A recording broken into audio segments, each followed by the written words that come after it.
Hello, everyone, and welcome to another episode of Selling Greenville, your favorite real estate podcast here in Greenville, South Carolina. I'm your host, as always, Stan McCune, realtor right here in the Greenville area. You can find all of my contact information in the show notes if you need to reach out to me for any of your real estate needs. If you're watching on Spotify, well, you wouldn't be watching on Spotify because I don't have video on there. But if you're listening on Spotify or Apple Podcasts, or if you're watching on YouTube, which you can find this show by just searching for Stan McCune or Selling Greenville, but not the channel Selling Greenville, just search for me and then you'll find my content. Regardless, whatever platform you're listening or watching on, please like, subscribe, leave a rating or review if you can. Usually all the platforms have some kind of option at the very least to subscribe. And so I'd appreciate if you guys could do that. And that way you won't miss any of my content. Today, I want to take a little bit of a different sort of episode than we typically do. And I had a listener, Nick, I'm sure you're listening, mentioned recently that he'd be interested in my me talking about politics on my podcast, not necessarily this one, but to have like a politics podcast. I don't have the time to do that, but there are times when real estate and politics overlap, and that has never been more true than today. And so there's a topic that has been very interesting to me that I felt like I wanted to share with you. Because as you guys know, if you've been paying any attention lately, you know that for several years now, the Federal Reserve, aka the Fed, has had a really outsized impact on real estate. They always do, and they always have. But we really felt it more in recent years as we had the Fed cause super duper low mortgage rates during the pandemic.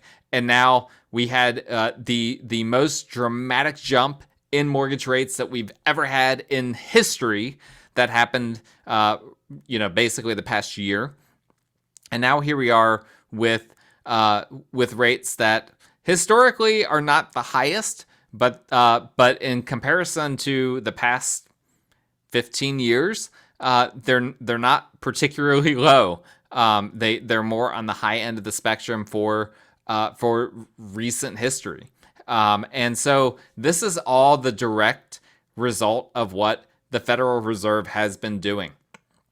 And there is a bit of, in my opinion, I'm going to jump ahead for a moment, but there's a bit of a ticking time bomb when it comes to the Fed, and that is that I believe at some point the Fed will become partisan, and at some point that will have even more of an impact on housing than it does now. But before I get too far into that, I just want to kind of make sure that we're all kind of at the same baseline when it comes to just a very basic understanding of the Fed. The Fed's a very interesting institution. They're considered one of the final major nonpartisan institutions in the U.S. government, with Fed governors and Fed presidents not claiming any party affiliation. Now, I'm sure they have some sort of party affiliation, but this isn't a part of what they are as government governors and presidents within the Fed. They're not elected to their positions, at least not by people. The president of the U.S. appoints the governors and the Fed chair and I believe the vice chair as well. There might be a few other things that the president appoints, but those are the main ones. And then the Senate confirms them. And there's not very many people on the Federal Reserve. Like it's a small group. I believe the entire group of those that can vote, if I remember correctly, are 14. So it's basically like a board. And so the president appoints the governors and the Fed chair, and then the Senate confirms them. And to my point that I made earlier about them being, for the most part, nonpartisan, many of them have been appointed by a president from one party and then reappointed by a president from another party. This was the case with, you probably heard years ago, Ben Bernanke, who was appointed by George W. Bush and then was reappointed by Obama. And right now the Fed chair is Jerome Powell, and it's looking increasingly likely that President Biden is going to reappoint him, even though he was originally appointed by Donald Trump. So there is validity to the fact that this is a nonpartisan position and a nonpartisan organization. At least functionally, that's how it's been up to this point. Now, Fed chair terms, what Jerome Powell is doing, are for 4 years, so not very long, but the Fed governor terms are really long. They are 14 years. But one thing that's kind of interesting that you might not realize is that most of them don't end up finishing those 14-year terms. And there's a very selfish reason for that, and that's that they can make so much more money in the private sector. Like once you join the Fed, then you can't actively trade in the stock market and things like that, because then you would be incentivized to do things that would only help your bottom line out. And so oftentimes people leave the Fed after roughly 7 years. That's about the average that the people are governors in the Fed is 7 years. And then their vacancy is filled by someone else who the president reappoints or who the president appoints. And then they just finish that time. So if one Fed governor resigns after 7 years, when his or her seat is filled, when that vacancy is filled, then it's just a 7-year remaining term for those people. Now, I don't want to get too much more into the weeds of all of that and how many different members and how many different positions there are. And how all of the inner mechanics work. I just wanted to lay that foundation, to lay that groundwork, to make sure that we all had a very basic, rudimentary understanding of what the Fed is and how these people get into the Fed. It's kind of a bit of a mysterious organization, and I feel like the media talks about them like they talk about the economy, right? I remember years ago there was a South Park episode. And if you don't know me very well, I am a big fan of South Park. I think it's an ingenious show. It's hilarious.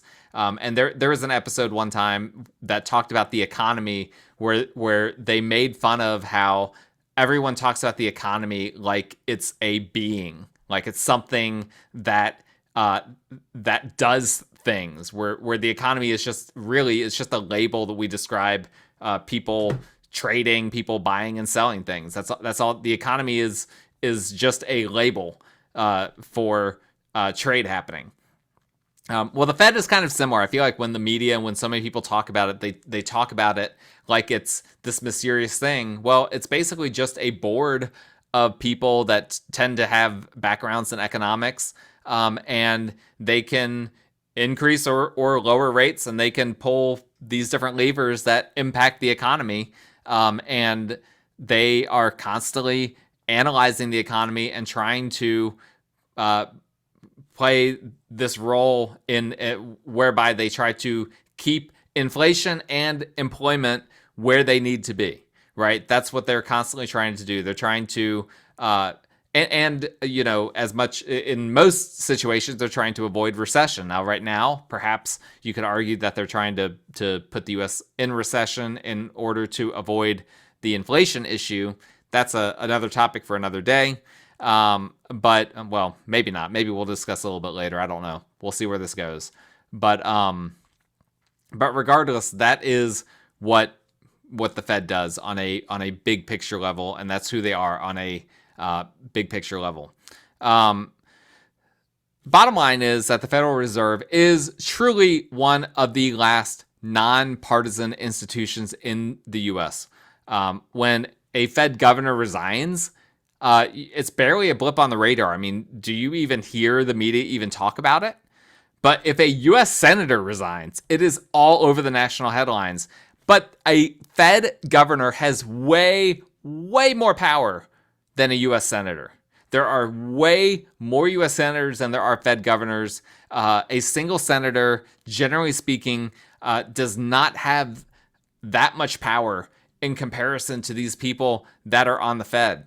And so that's something that's very interesting too, just how the media covers the Fed. They don't have as much interest in them, and that is because it is a non partisan institution. It doesn't generate the headlines, right? It's all this partisan stuff that brings the clicks to CNN and MSNBC and Fox News. It's people, wanting to hear stuff about their camp. I'm a Republican or I'm a Democrat. I want to hear stuff about my people, and I want to hear all the bad stuff about the other people. Well, the Fed, they don't have a side, and so I think it just doesn't benefit CNN and Fox News, MSNBC, and all these organizations, all these media companies, to talk about them very much on a microscopic level. They talk about them on a macro level. But yeah, when you think about it, it's kind of crazy, right? Because the Federal Reserve in a single meeting can dramatically impact your ability to borrow money, your ability to purchase a house, if you're an employer, your ability to hire employees. Like, in a single meeting, they can make dramatic decisions that dramatically alter your life and the lives of those around you. And yet, people don't actually sweat out who is actually in the Fed. Like, that's crazy. As I already said, they have way more power than any senator has. Bill Clinton even half joked one time, and I think it was more truth than joke, that the Fed has more power than him when he was president. And the Fed has only grown in power since Bill Clinton was in office. They took all sorts of power during the Great Recession, and they did that again during the pandemic. They've really become a really one of the most powerful parts of the U.S. government. So it stands to reason that it is only a matter of time before the Fed becomes partisan, before it becomes Republican or Democrat. Just like the Supreme Court used to be considered nonpartisan until it became dominated by liberal justices. And I'm gonna say it was the liberal justices that turned it partisan, not the people are thinking, oh, it's only turned partisan in recent years with the Trump conservative justices. No, and I'm not saying that I lean one way or the other. If you know me, you know I tend to not be clearly. I'm an independent voter, and my vote shifts depending on from one party to the next, depending on what the principles are of the various candidates. But the reality is that the Supreme Court became partisan with the liberal justices of the previous decades, not the more conservative justices that have come in under Bush and Trump, or the liberal justices under Obama either. It was the liberal justices way before all of them. And so we saw the Supreme Court become partisan in previous decades. And I think we can all expect sooner than later that the Fed, which like the Supreme Court is supposed to be nonpartisan, and currently I think you can argue is nonpartisan, is going to be the next partisan battleground. And we've already seen some indicators of this. If you want to go back to the Obama administration, he attempted to appoint Peter Diamond, and that was shot down by a Republican Senate in 2010 due to his background in labor economics. So that was kind of when partisanship during the Obama administration was when I feel like partisanship really went to a whole new level. In Trump's presidency, Republicans actually also shot down his appointment of Judy Shelton as a governor. She was someone who advocated for a return to the gold standard, which is, by most people's reckoning, a fringe economic idea held onto by some on the far right, mostly like extreme libertarians. Again, this was someone who was a close advisor to Donald Trump. He tried to get her on the Fed, and the Republican Senate at that point shot it down. Had she joined the Fed, and she was very critical of the Fed too, that could have really had a big impact. So we were very close, very close to seeing something that had never happened before happen. That would have been really the closest we've come to a partisan, an overtly partisan member of the Fed. More subtly, when inflation started getting out of control last year, President Biden said that a big part of his plan to reduce inflation was to let the Fed handle the issue. Like Biden had basically no plan for tackling inflation. His plan was, I'm just going to let the Fed cook. He didn't use that language, But as the kids would say, just going to let the Fed cook. Well, that's kind of an odd thing to say, right? Not the cooking part, but that he was just going to let the Fed handle the issue, right? Isn't that kind of an odd thing? But I think what he was doing was letting his party know that he wasn't ready to take on the Federal Reserve, that he was going to let them do their thing and not make the Fed a battleground that would ultimately turn partisan. That's what I think he was signaling when he said that. And the fact that he needed to say that he felt that he needed to say that, makes me think that there are a lot of people in government right now who would like it to be a battleground. So I think that that's a little Easter egg that that President Biden left for us when he issued that statement on how he was going to tackle inflation. And of course, we all know the Inflation Reduction Act that he passed has done absolutely nothing to reduce inflation. None of our inflation reduction that has happened is a result of that act at all, in my opinion. It's anything. It's the Fed. The Fed is who is tackling inflation more than anything. There's only so much that the president can do anyway. So I'm not saying that this is all Biden's fault. But he hasn't. Very little can be attributed to him as a president in terms of handling the inflation issue. But I think that's ultimately where this is all headed, that this is all headed towards the Fed becoming a partisan institution. Everything in 2023 is political, but somehow the Federal Reserve, one of the most powerful institutions in the U.S., isn't. One of the most powerful institutions that impacts how much you have to pay for a house, that impacts whether small businesses can borrow money at an effective rate, at a rate that they can afford. That power hasn't become political yet. That's insane. You know that's going to change eventually. It is definitely going to change. And I suspect, as I already said, it will be sooner than later. The Fed has essentially said that they intend to bring about, I said I wasn't going to talk about this, but we will talk about this for a second. They've essentially said that they're going to bring about a job loss recession in order to tame inflation. Talked a little bit about this last week. Well, the reality is, think about this. Nobody wants inflation, but even fewer people want to lose their job, right? So the Fed is trying to tame inflation by causing people to lose their jobs. People want to lose their jobs even less than they want inflation.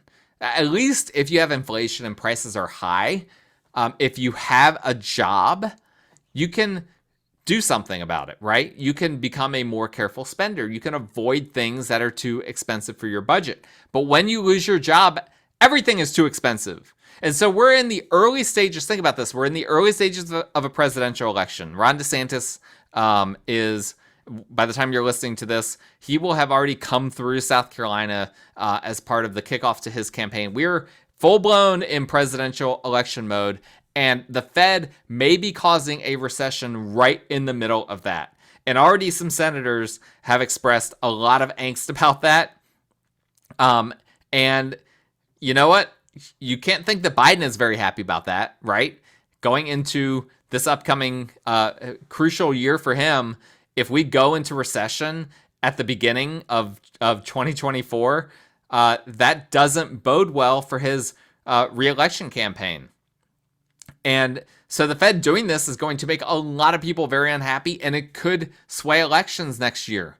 And guess what?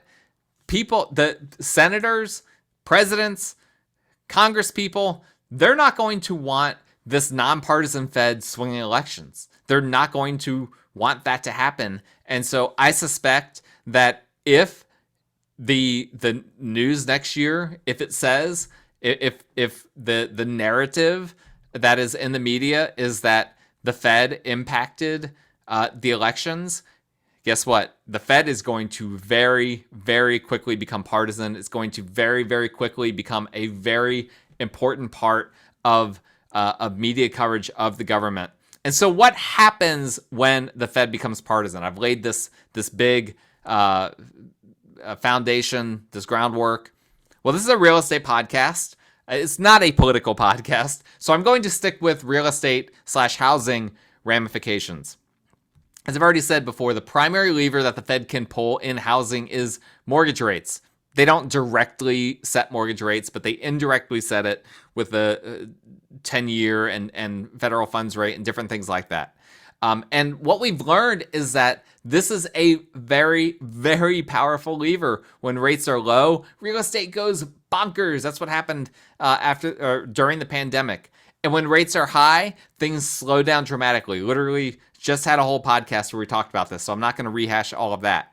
But the affordability of housing is going to be increasingly an important political issue in upcoming years. And I believe it's an issue that will directly impact people's votes. People are going to vote on housing. We're already seeing it happening, but it's going to be even a bigger issue in upcoming years because we're entering this long period of low inventory is what I think is going to happen. It's you know, housing affordability for people in their late 20s, early 30s, it's not easy right now. It's not easy. Those that are retirees trying to downsize or whatever, they're not going to like potentially having to pay these higher interest rates. And so again, people say they don't like inflation, but as crazy as it was when real estate was appreciating at unprecedented levels between 2020 and 2022, people mostly liked it, right? Sellers liked getting their homes under contract quickly for above list price and for 20% more than their neighbors got their home under contract for the year before. Buyers didn't like all the bidding wars. When they were finally able to get a home under contract and could lock in that 3% interest rates, they were ecstatic. So really, everyone liked it, and nobody likes this higher interest rate environment. Nobody feels good about it. And so the mood now is much more sober. Buyers are still in bidding wars. We've talked about this. It's just not as intense as in the past. But what do they have to show for it? After they finally went out and get a house under contract, there aren't any more of these record low interest rates to get excited about. And so there's almost like no payoff. It's like a hike that's like super duper hard to get to the top. And then you get to the top and there's nothing pretty to look at. It's just like all these, you know, ugly trees and dirt. That's what it feels like to buy right now. Sellers, and that's what it's going to feel like to buy for several years unless rates come back down. And sellers, you know, it's an uncertain time right now if you're selling real estate. There's a lack of confidence in what exactly a home will sell for in this market, even though it's still very much a seller's market. So right now, the situation that we find ourselves in is kind of this no-win situation and a market where what the Fed is doing might be necessary, but nobody really likes it. It doesn't feel good. And I'm not saying that the Fed should change what they're doing on the basis of people's feelings. But what I am saying is that people tend to take their feelings to the ballot box and they tend to vote based on their feelings. And if they feel bad, if the mood is bad because of what the Fed is doing, that is going to irritate some politicians. I can assure you of that. Some people that are up for election or re-election in 2024. And it's not too hard to imagine a future where Democrats and Republicans form two camps, right? There could be the higher rates, lower inflation camp, and the lower rates, higher inflation camp. I could totally see that becoming a political partisan direction that we go in with the Federal Reserve as the battleground. I could see other possibilities as well. Maybe a Federal Reserve should be less powerful camp, which has already kind of been around in libertarian circles, but hasn't been mainstream, versus a keep the Fed a powerful one, which is basically what both parties up to this point have more or less believed in. But maybe that changes and becomes, you know, maybe Republicans, it becomes more mainstream that the Federal Reserve should be less powerful. Who knows? Most likely, I don't see that as likely of a scenario, because I think once the barrier is crossed that the Fed becomes a partisan battleground, then both parties are going to want to keep it powerful because the Fed can do things without any oversight, right? Nobody is checking the the power at the Fed and ensuring that the Fed acts in good faith, they are unchecked. That is what is so odd about the situation, that the Fed isn't yet partisan, that the media barely covers them, is that they, they're like from Star Wars, Palpatine, when he has that famous meme of him saying unlimited power. That is basically what the Fed is able to say every single day that the Fed exists. So I think that both parties are going to want to keep the Fed and just tap into that unlimited power, as it were. Now, I can imagine a future. Let's just think about this. Again, thinking about the ramifications. Well, what if the Fed becomes partisan? And what if, a new president comes in and is, appointing very different Fed governors, very different Fed chairs than the previous president, ones that would want to take the Fed in a completely different direction. I can imagine a future where we're comfortably settled in with a 5% in a 5% mortgage rate environment, and a new president comes in and appoints a new Fed chair and some governors, and suddenly we see rates go way up, or more likely way down overnight with massive real estate market volatility. I could totally see that. Like, that is the what could happen in this scenario that I'm describing. We've talked about it before, but we will really experience the day of reckoning, and really years of reckoning for the low rates of the pandemic. Unless the Fed drops rates into the low fives or high fours, people sitting on 3% rates aren't going to move like they normally would in the upcoming years. We're just going to see, this is the low inventory environment that I'm talking about. It's the people that normally would sell their homes in the next few years that won't want to do that because of how good their mortgage rate is. So that means, again, continued low inventory, continued bidding wars, continued increases in the cost of real estate, and the Fed can control that. And so why wouldn't a president want to come in? Why wouldn't the Senate want to impact those decisions as much as they possibly could? It is only a matter of time. I'm telling you, it is only a matter of time. We've got this very powerful organization willing to send the country into recession in an election year, put the housing world, the real estate world, into recession, into a crisis mode, cause a housing inventory crisis. A lot of voters who are angry that they can't buy a house because of how high mortgage rates are. And you're going to tell me that this won't become a partisan issue very, very soon. Yeah, it will. It will. I'm going to make perhaps my boldest prediction yet, and that is that within the next 10 years, so potentially, 2 or 3 presidents between now and 10 years, I believe that the Fed will become partisan, with it being difficult for the Senate to confirm the president appointees unless the president and the Senate are the same party. And we'll start to see more Fed governors that are that hold more overtly partisan views than we've seen in the past.